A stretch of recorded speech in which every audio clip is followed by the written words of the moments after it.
तो दिन के अप्रॉक्सीमेटली 4 बज रहे हैं और सोने का तो ऐसा बिल्कुल टाइम है ही नहीं, मतलब सोने का क्या, रेस्ट करने का, इवन लेटने का भी नहीं। यहाँ पे मैंने बाहर ये रूम की थोड़ी सी सेटिंग चेंज की, मैंने सोफ़े यहाँ से हटा दिए, एक ही तरफ को कर दिए, क्योंकि बच्चों को थोड़ा घूमने के लिए जगह मिल जाएगी। और जॉय ने वहाँ पे कबर्ड खोलना सीख लिया, प्रॉपर हैंडल तक पहुँच के उसको खींचता है और खोलना शुरू कर दिया है। वहाँ पे मुझे भी कपड़े थोड़े तय लगा के रखने को हैं। और यहाँ पे आइडिया भी यहाँ पे लेट रहा है, कभी कुछ खेल रहा है, कभी कुछ कर रहा है, क्योंकि दोनों बच्चों को थोड़ा ईरा की वजह से भी इतना टाइम नहीं दे पाते, क्योंकि ये ईरा को काफ़ी परेशान करते हैं, तो उसकी थोड़ी एक्टिविटीज़ करवानी हो तो थोड़ा मुश्किल हो जाता है। तो अभी वो अपने पापा के साथ सोई है, उनकी ड्यूटी ख़त्म हुई, वो ईरा को सुलाने ले गए और रेडी और जॉय के साथ में यहाँ पे बाहर बैठी हूँ। और मैं जस्ट ये सोच रही हूँ कि विद इन 3-4 ईयर्स मेरी ज़िंदगी बिल्कुल ही बदल गई है। उससे पहले मेरी कॉलेज की एजुकेशन चली थी, जो मेरे मदर ने मुझे पढ़ाया था। मैंने अपनी बीएससी नर्सिंग कंप्लीट की थी और कंप्लीट होने के डायरेक्ट बाद मैंने ईरा को कंसीव कर लिया। और विद इन 2 ईयर के गैप में ये 2 आ गए, ये बिल्कुल ही अनप्लान थे।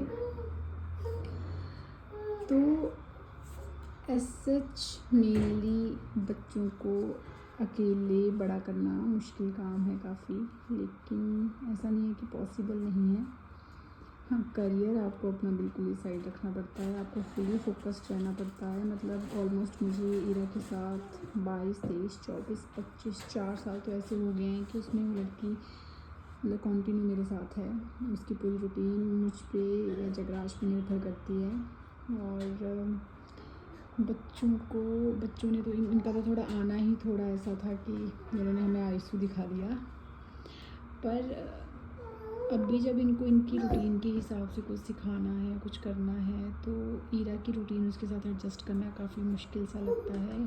थोड़ा उसकी स्कूलिंग शुरू हो जाएगी तो थोड़ा पॉसिबल हो जाएगा कि मैं इनके साथ थोड़ा ज़्यादा टाइम स्पेंड कर पाऊँ, क्योंकि ईरा जब इनकी उम्र की थी या इतने टाइम की थी तो वो काफ़ी वर्ड्स बोलती थी। ये इनके रिफ्लेक्सेस काफ़ी शार्प है, लेकिन इनको गाइड करने का मुझे थोड़ा ज़्यादा टाइम नहीं मिल पाता। अभी बाहर बिल्कुल भी नहीं इनको छोड़ सकती हूँ, वैसे तो बालकनी बिल्कुल खाली है, लेकिन बंदर आता है और ये काफ़ी बूढ़ा सा बंदर है और वैसे झपटता तो नहीं है, लेकिन पता नहीं चलता बच्चों को अगर स्क्रैच वगैरह कुछ डर लगता है मुझे कि कहीं दो। और वैसे भी इनको बाहर जाना ऐसा है कि दोनों इतना फास्ट रन करते हैं इधर उधर कि उनको अकेला बंदा तो देख ही नहीं सकता। तो मैंने यहीं पे इस कमरे को थोड़ा खाली करके इनके लिए अच्छे से सेटल किया है।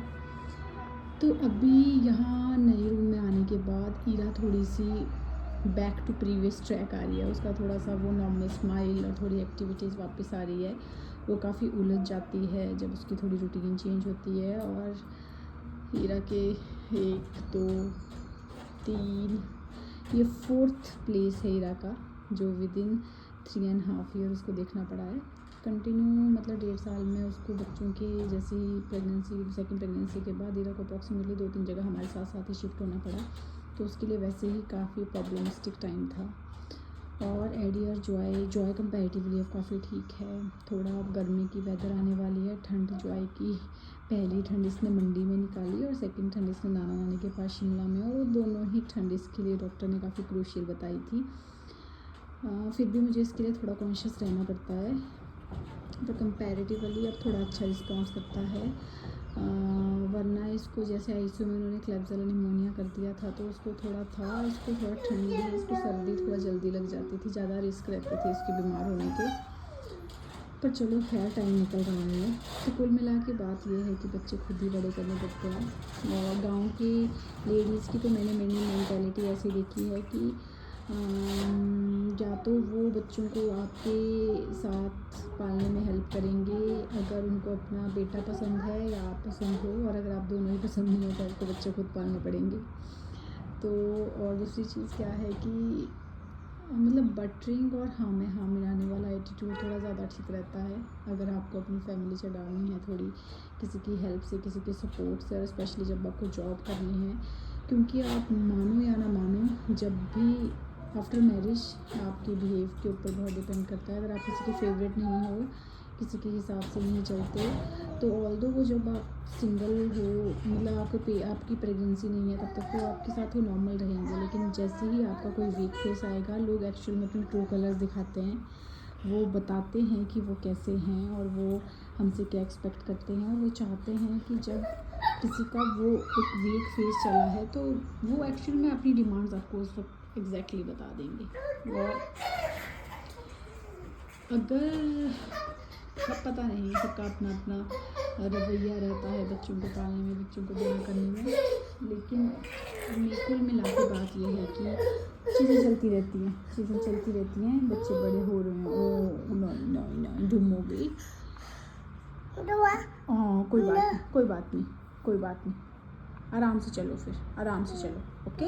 हाँ भैया गिर गया। हाँ तो बस यही है आइडिया जो है। अब मुझे बड़े लगते हैं थोड़े, मुझे मन करता है उनके साथ टाइम स्पेंड करने का, लेकिन ईरा और एडी जो है दोनों की ही उम्र और दोनों की ही मतलब उम्र के हिसाब से एक्सपेक्टेशन मुझसे अलग है। वैसे जगराज फुल फ्लैश मेरे साथ बिल्कुल हेल्पफुल हैं, बहुत हेल्प करते हैं, लेकिन अभी उनके लिए थोड़ा शिफ्टिंग वाला टाइम, ये वाला अभी वाली शिफ्टिंग उनको अकेले ही करनी पड़ी, क्योंकि मेरे को मेनली 3 बच्चों को ही संभालना था, तो उनके लिए वो काफ़ी हेक्टिक रहा। और उन्होंने रूम भी शिमला से आके ही यहाँ पे देखा था, तो वो सारी चीज़ें सेटल करना, मुझे ऐसा होता था कि मैं हमेशा साथ ही रहती थी। जब ईरा ही थी सिर्फ तो मैं कोशिश करती थी कि मैं साथ ही रहूं, लेकिन अब इन दोनों के साथ तो बिल्कुल पॉसिबल नहीं होता है, क्योंकि वॉमिट बहुत ज़्यादा करते हैं और दिक्कत बहुत ज़्यादा करते हैं।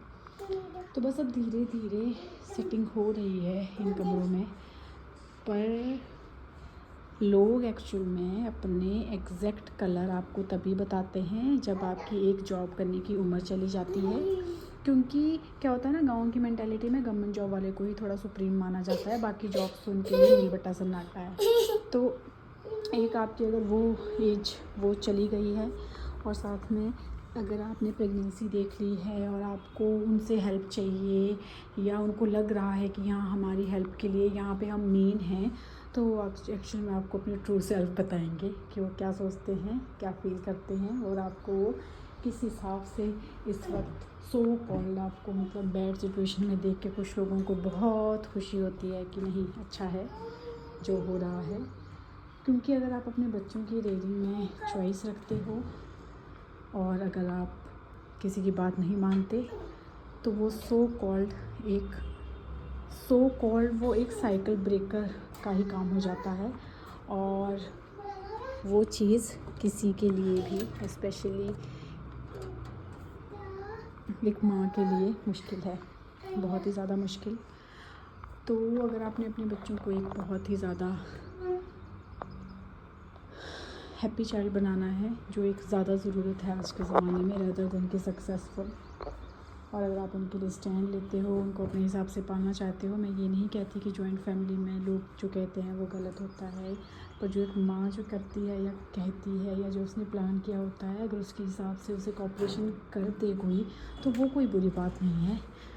क्योंकि अगर वो जॉब नहीं कर रही, पढ़ी लिखी है, घर में बच्चों को देखने के लिए, बच्चों को बड़ा करने के लिए रुकी है, तो रेदर देन कि आप उससे पर्सनल मीन एक्सपेक्ट करो कि वो आपका काम करे या आपकी केयर टेक ज़्यादा करे, और बच्चे जैसे पुराने ज़माने में पल जाते थे ना आराम से, वैसे पल जाएं, तो वो नहीं होता। वैसी मेंटालिटी विलेज पीपल में स्पेशली बहुत ज़्यादा है, क्योंकि बच्चे खुद गो विद फ्लो नहीं पलते, उनको थोड़ा आपको गाइड भी करना ही पड़ता है, उनके साथ थोड़ा उनको आप कैसा एनवायरनमेंट दे रहे हो, वो चीज़ बहुत मैटर करती है। बाकी तो आप बच्चों के साथ ही बड़े होते हो, ये बात बिल्कुल सही है, उनके साथ साथ ही सीखते हो, उनके साथ साथ ही चीज़ें करते हो, और आप भी साथ में उसी वक्त बड़े होते हो। तो बस यही है, चली है जर्नी मदरहुड की, और एडी और जॉय की प्रेजेंस अब काफ़ी ज़्यादा फील होती है, काफ़ी ज़्यादा शरारती हैं दोनों, और इनके लिए सबसे अच्छी ब्लेसिंग ये रही कि एक तो उनके पापा का वर्क फ्रॉम होम है, और दूसरा ये 2 हैं, तो आपस में काफ़ी ज़्यादा टाइम अकेले निकाल देते हैं और मस्ती करते हैं।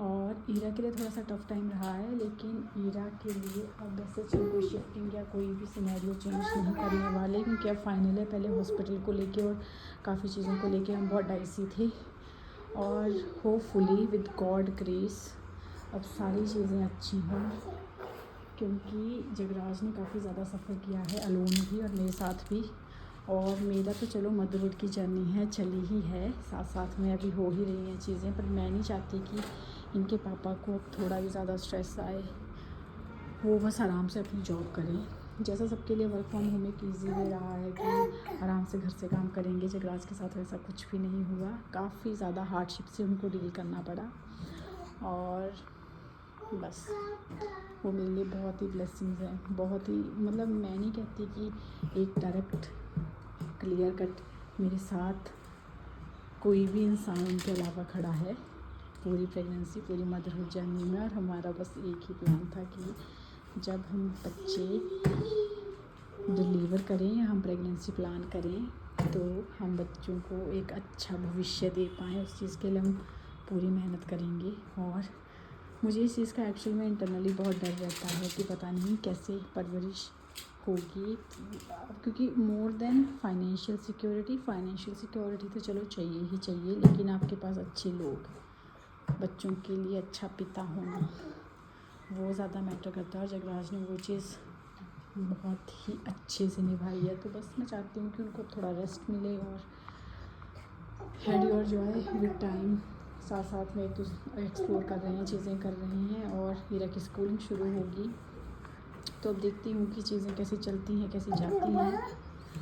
टफ़ था लेकिन नामुमकिन नहीं था। और पता नहीं क्यों कहाँ से पावर आती है, कहाँ से इतनी स्ट्रेंथ रहती है। बिल्कुल भी किसी के आइडियाज़ को, किसी की बात को सिर्फ उनकी सपोर्ट लेने के लिए, उनसे हेल्प लेने के लिए मानने का मन नहीं था और ना कभी होगा। बच्चों के मामले में नो एक्सक्यूज़।